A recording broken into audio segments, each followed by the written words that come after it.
Guys, yun, mag-aani tayo ngayon ng mga tanim natin. Yan, lahok natin sa sabaw na isda. Yan, laki na. Kita nyo guys, ay, kita nyo guys, oh, laki. Ani-ani, petchay. Aanihin.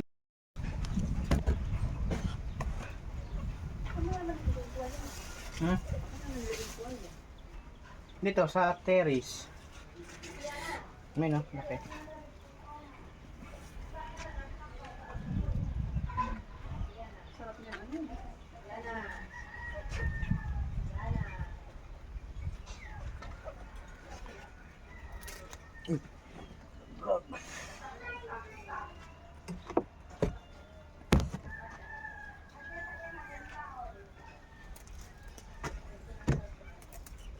Dapat makabot na ni ating roslo.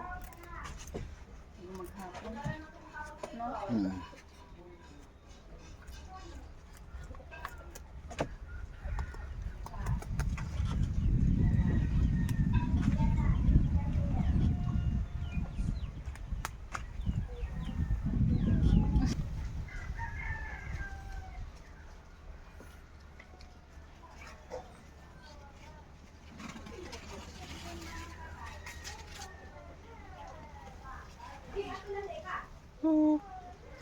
It's harvest time.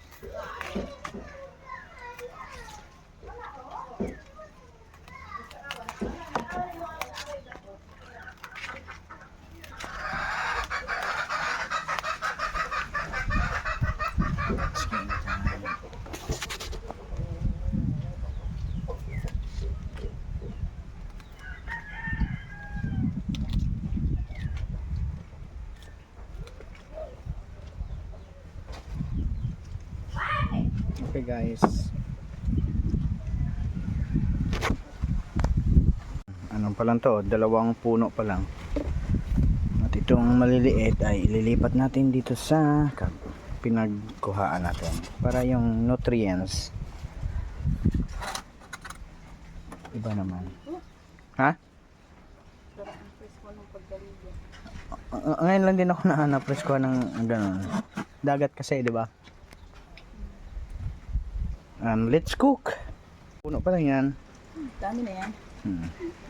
Pwede naman yun. Lahok lang natin to sa isda. Isda.